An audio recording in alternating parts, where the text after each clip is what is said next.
A alienação parental, ela é a interferência no psicológico das crianças e dos adolescentes por um dos pais, ou pelos avós, por qualquer pessoa, na verdade, que detenha aquele poder familiar, aquela autoridade sobre aquela criança, para fazer com que a criança ou o adolescente ele repudie o outro genitor, né, afetando drasticamente os laços de afeto, os laços de convivência, a conexão com aquele outro genitor.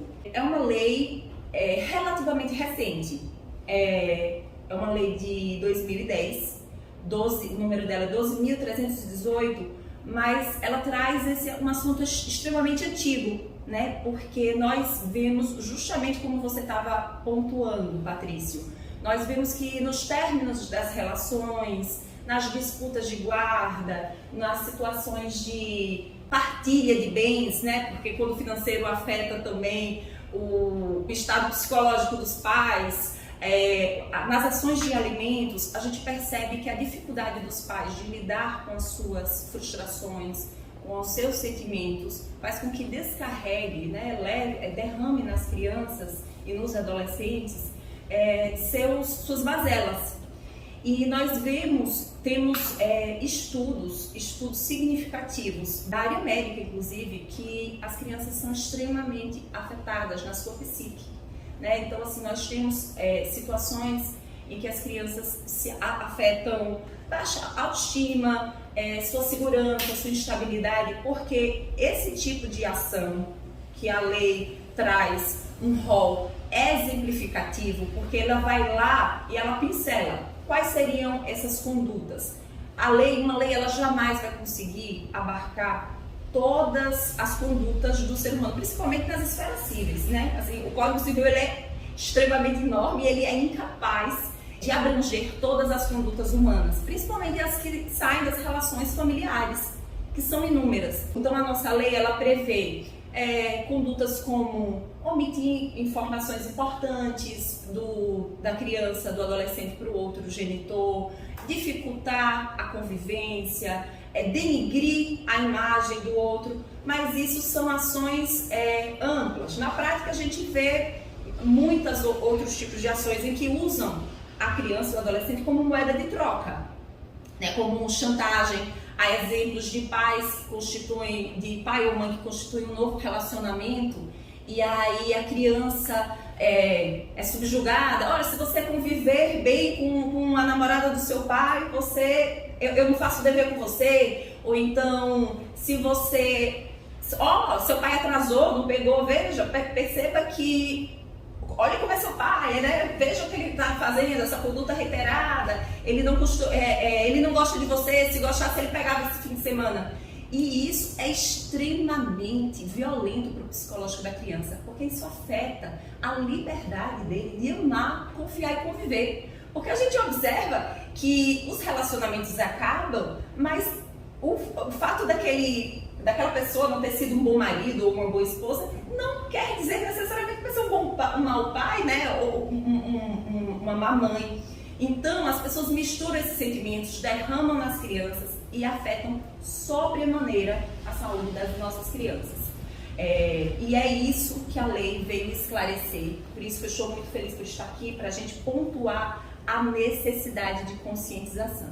Obviamente, a gente tem vários outros mecanismos que a lei também traz de defesa. Mas a gente precisa partir do pressuposto de que as crianças são os maiores interessados. Eles têm proteção integral, as crianças têm direito a conviver harmoniosamente com todas os personagens das configurações familiares. Ninguém é substituído. Recentemente eu li algo que dizia a respeito, no Dia dos Pais, pai, né, que é pai e mãe. Não, a gente precisa entender que pai é pai, que mãe é mãe, que avó, porque a alienação parental também abrange os outros cenários, além do pai e da mãe, né? Na verdade, as outras figuras, além do pai e da mãe. Existe alienação parental entre irmãos, entre avós, de filho com o seu pai, então assim, nós precisamos de um ambiente equilibrado, de respeito, entendendo que cada um tem sua função e ela não é substituída na vida das crianças, né? Correndo o risco de trazer sequelas emocionais. E esses distúrbios que nós podemos trazer para as crianças, eles podem gerar comportamentos, relações afetivas delas difíceis, relações conturbadas, problemas acadêmicos, problemas sociais de convivência. Essa lei, ela foi duramente atacada, né? Eu estou até aqui com um broche do IBDFAN, que é um instituto que ele prioriza, ele defende as questões todas relativas a direito das famílias de caráter nacional e promove estudos significativos e veio fazendo grupos de estudo em defesa dessa lei, porque essa lei foi duramente atacada. E isso é comum, isso acontece com leis que defendem vulneráveis, assim como com a Maria da Penha, porque ela pode ser usada indevidamente. Mas veja, a gente não ataca uma boa ideia porque ela não está bem operacionalizada. A gente melhora a forma de concretização daquela lei, né? As normas são extremamente importantes que estão dispostas. Nós trouxemos um aparato de normas na lei de proteção integral mesmo, assim, que eleva a criança no meio daquele conturbado de confusão e de brigas a sujeitos de direito. A gente tira a criança e o adolescente daquele lugar de vítima e diz, não, nós precisamos olhar para essas crianças e para esses adolescentes. Eles não podem sofrer as amarguras de uma relação que findou por conta de um sentimento dos adultos.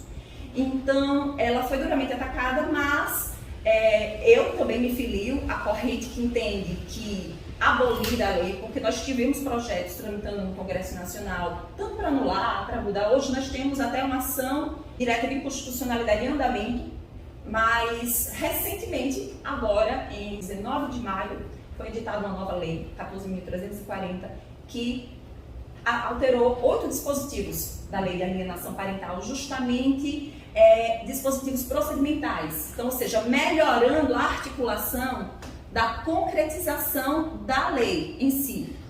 Por quê? Porque nós temos uma lei boa, que traz direitos bons, né, que protege nossas crianças e adolescentes, mas a gente precisa de uma forma de como efetivar. Então, nós precisamos capacitar, porque é uma área multidisciplinar. O judiciário não é capaz de abarcar toda a demanda afetiva que chega. O judiciário, ele precisa de ajuda. Veja que o sistema de justiça, por mais que nós nos qualifiquemos, nós não temos técnica para identificar quando uma criança está sendo vítima. Então, ela precisa passar por uma perícia técnica, composta por psicólogos, psicanalistas, psiquiatras, se possível. Então, a gente precisa assistentes sociais, então a gente precisa de um estudo conglomerante. Eu até li que nós precisamos de uma perícia 360 graus. Nós precisamos em todos os envolvidos, em todas as pessoas que compõem aquele grupo familiar. Porque a criança, quando ela já sofre alienação parental, muitas das vezes ela já tem um discurso em que ela repete aquele texto que ela ouviu. Então, às vezes, nós não sabemos se a criança está dizendo aquilo, então porque de livre e espontânea vontade, ela está repetindo o conteúdo que ouviu, né, do seu pai ou da sua mãe ou daquele alienador. Então, precisamos realmente de capacitar os nossos grupos de apoio, precisamos de uma rede especializada. E a alteração legislativa veio nesse sentido. Ela prevê a possibilidade de uma visita assistida dentro da estrutura do fórum, ela prevê estudos psicossociais, psicológicos e biopsicossociais com continuidade durante o procedimento. Ela prevê a possibilidade de, naqueles processos em que a gente não tem a estrutura pronta de psicólogos para fazerem laudos com rapidez, com celeridade, porque a gente precisa de uma prioridade na tramitação de processos em que existe a informação da alienação parental.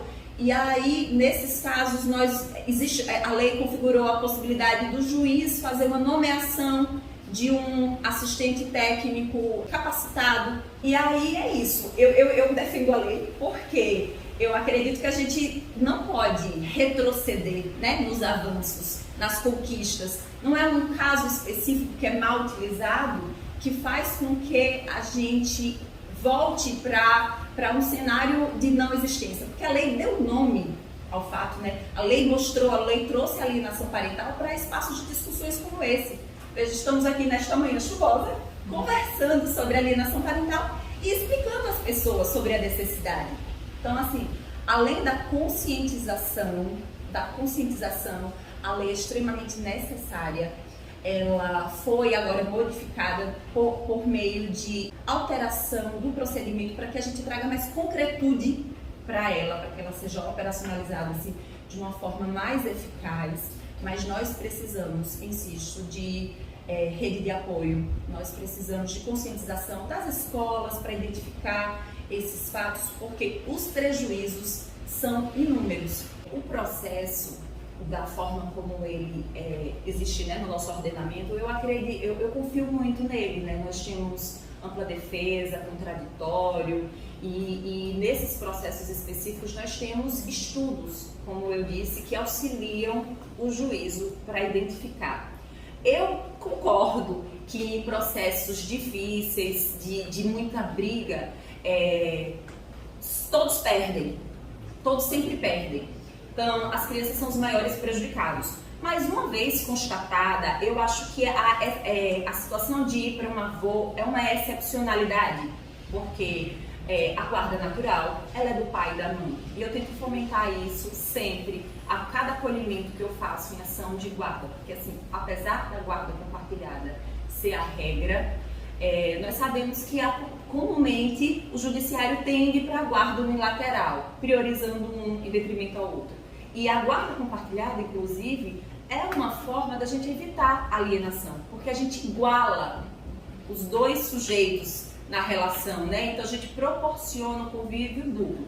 Então, assim, para que seja muito prejudicial, se constatada por perícia específica, com um depoimento especial, com ouvida especial da criança e constatada que aqueles ambientes estão sendo prejudiciais, eu entendo que realmente modificar aquela guarda para os avós de repente, eventualmente, fosse a melhor opção para o momento, dos prejuízos o menor. E nada é definitivo nessas ações, nesses estados de família. Então, assim, a gente pode ser revista novamente.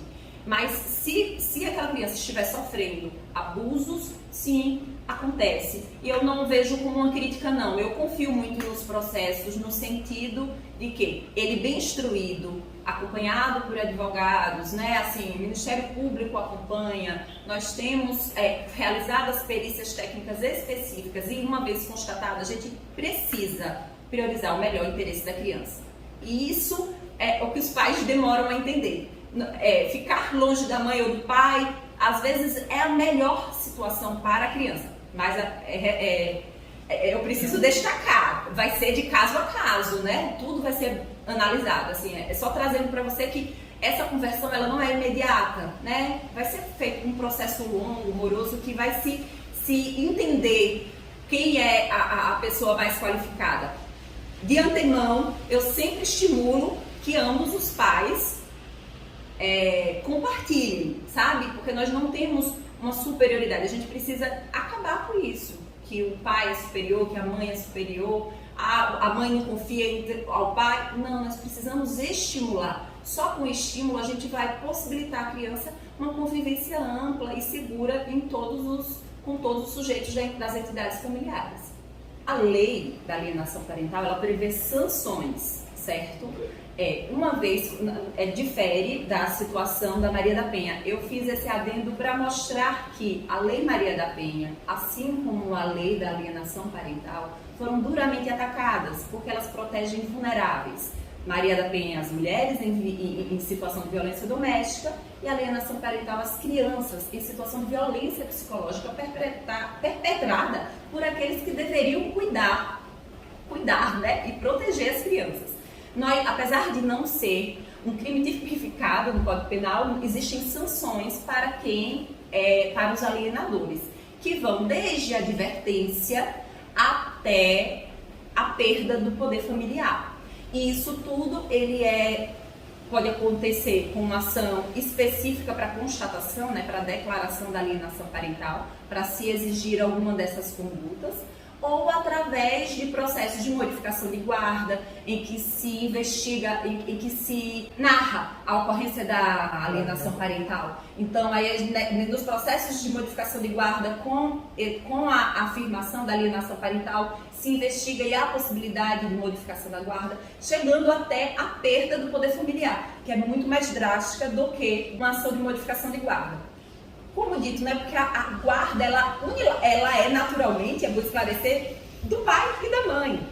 Porque às vezes as pessoas pensam, meu filho separou, meu filho, a guarda é da mãe. Não, naturalmente, a guarda natural é do pai e da mãe. Se promove uma ação, você vai explicar o porquê aquela pessoa não está apta para exercer a guarda. Por isso a guarda compartilhada, ela é a regra. Porque, em tese, ambos precisam conviver, precisam dividir e compartilhar as decisões da vida dos filhos, né? E guarda compartilhada difere de convivência, viu? Eu posso ter uma guarda compartilhada e a criança ter uma residência fixa, porque isso também é saudável para a saúde psíquica da criança, para ela não ficar mudando os lares, porque depender de morar em cidades diferentes. Enfim, são outros desdobramentos, mas existem sim sanções para quem comete a alienação parental, mas são sanções relativas ao poder familiar exercido com aquele filho. Imaginemos que nós saímos de um poder de conhecimento, estamos em uma família sem qualquer conhecimento jurídico, uma família com condições financeiras difíceis, uma família desestruturada. Ocorre uma alienação parental de um dos genitores. O que fazer nesse caso? Essa pessoa procura quem? O Ministério Público, o Conselho Tutelar? Como é que funciona? E se essa situação familiar, essa convivência familiar é tão danosa para a criança que é retirado do poder do pai e da mãe, o poder da criação desse filho, e é dado ao Estado, por exemplo, ele ir para um casalar, né, e ele passar a ter a educação, a proteção do Estado. Há essa possibilidade? Então, são duas perguntas. Nós estamos falando de uma família desestruturada, onde essa criança ela tem sérios danos. O que eu tenho que fazer? Ou até um estranho se poderia tomar atitude, e se há a possibilidade dessa criança ela ser retirada à guarda dos pais e ela ser concedida ao Estado. Notando que está acontecendo, que está ocorrendo a situação da alienação parental, obviamente procurar um especialista da área que ele vai promover a ação cabível. O Ministério Público, em alguns comarcas, principalmente interiores, eles acatam, eles recebem algumas informações. O Conselho Tutelar também, eles fazem relatórios que ajudam até o advogado na propositura da ação, mas eles não iniciam, eles não deflagram o processo de investigação de alienação parental. Precisa sim procurar um advogado especialista. No caso específico da perda, de um caso tão gravoso ao ponto da perda do poder familiar, eu confesso ao senhor que na prática, quando nós vemos crianças irem para essas casas, é tão excepcional a retirada da criança do lar, que nós vemos isso em situações de uma violência muito grave, sabe? Nós vemos isso em situações da criança desassistida, em necessidades básicas de higiene, e mesmo assim temporário, porque aquilo ali não é uma regra, nós precisamos incluí-la numa família substituta. Então ela não fica à mercê de uma casa de apoio. Logo em seguida, precisa incluir essa criança em programas de colocação em uma família substituta. Normalmente um tio, uma tia, alguém mais próximo da criança procura, se interessa. Quando não, nós caímos na adoção. Mas assim, eu confesso que para que a alienação parental culmine de forma tão gravemente, porque não é também só alienação parental, e não é também às vezes uma ação específica da alienação parental. Às vezes nós temos um combinado de fatores ali que tornam aquela convivência com genitores danosa.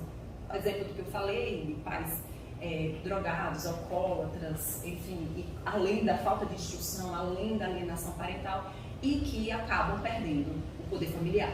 Então a criança precisa ser incluída numa família substituta, ela não fica à mercê o tempo inteiro de uma casa de apoio. Essa seria a ordem natural. É muito triste, como uma das alternativas, sem dúvida, a gente jamais vai deixar de falar que as políticas públicas, elas são extremamente importantes e necessárias, né, para que a gente possa, até para fomentar a rede de apoio, né, nas escolas públicas, divulgar, enfim, contratar. Recentemente eu participei de uns círculos restaurativos, que é uma outra situação de justiça restaurativa em escolas públicas, e aí eu entendi ali, convivendo com aquelas crianças, porque ali é um aglomerado de estruturas familiares diversas, todas misturadas, crianças e adolescentes extremamente necessitados de apoio psicológico, de apoio psiquiátrico até às vezes, né? E nós não temos estrutura. Eu até falava com as diretoras, vamos trazer psicólogos para todas as escolas públicas, mas nós não temos, às vezes a gente tem problema com a merenda, né? Às vezes a gente tem problema com a estrutura, a logística do corpo docente. Então, ela fez como contratar. Eu disse, mas a gente precisa trazer a importância dos psicólogos para as escolas, aproximar eles dessa estrutura, porque nós temos muitos lares, muitas crianças adoecidas, muitos pais adoecidos, e nós precisamos urgentemente cuidar da saúde mental das nossas crianças, dos nossos adolescentes, que serão nossos próximos adultos, né? Assistência social não é prioridade nesse país, né? Infelizmente, né, ela serve como um belo cabide de emprego para fazer política, né? Só recebendo, é uma opinião pessoal. É extremamente delicado e nos detalhes, sim. Eu dei exemplos para que os nossos ouvintes entendessem, mas eu até relato para vocês um caso que chegou ao escritório recente, em que os pais são instruídos e que eles sabem que precisam conversar bem. E eles conversam bem, mas a interação deles não é saudável por conta das amarguras do que eles viveram. No entanto, ainda assim, a criança é extremamente sensibilizada, porque ela percebe nas entrelinhas e no comportamento, na sutileza da tensão entre eles a situação. Então imagine, eles que conversam, que sabem que precisam conversar, ainda assim a criança sente as mazelas daqueles sentimentos reprimidos. Agora imagine a pessoa porque assim, outra coisa, a alienação parental às vezes ela é consciente, às vezes ela é inconsciente. Então às vezes eu digo o que eu quero e às vezes eu não tenho noção de que eu estou fazendo isso. Estou simplesmente num dia difícil, dirigindo, dizendo e ali soltando, né, os cachorros em cima do pai ou da mãe. Então você faz percebendo e não percebendo. Por isso que eu reforço, rede de apoio.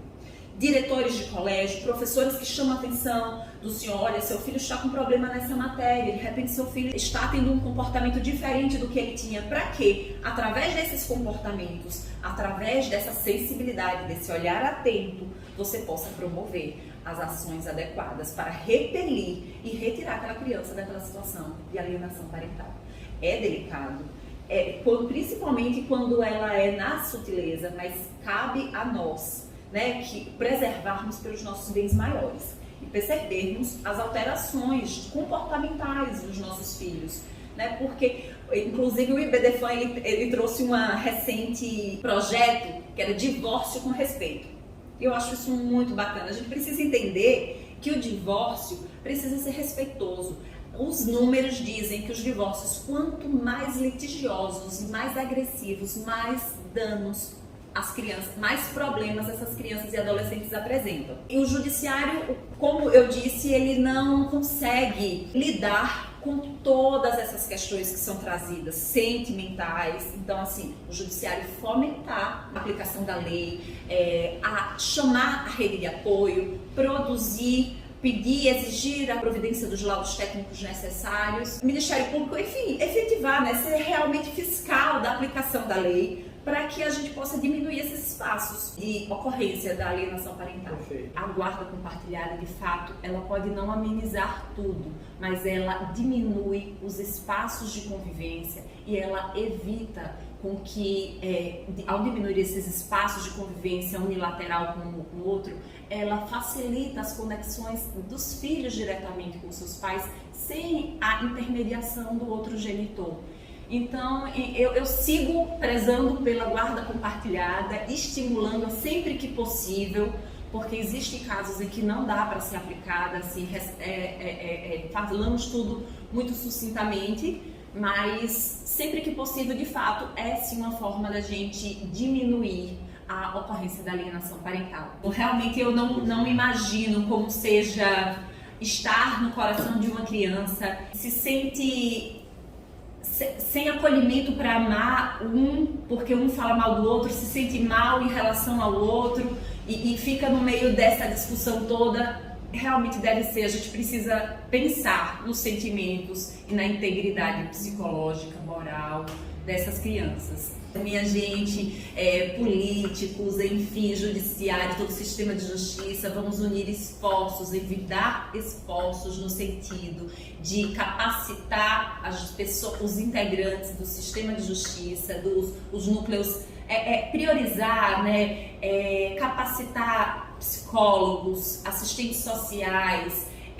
Nós precisamos trabalhar em conjunto nas escolas, em todos os espaços das nossas crianças e dos nossos adolescentes, para que a gente evite. A lei é uma lei muito mais preventiva, então a gente precisa fomentar, a gente precisa conversar sobre ela para que a gente evite esse tipo de situação. Muito obrigada pela audiência, muito obrigada pelo espaço, Márcio, muito obrigada, Patrício.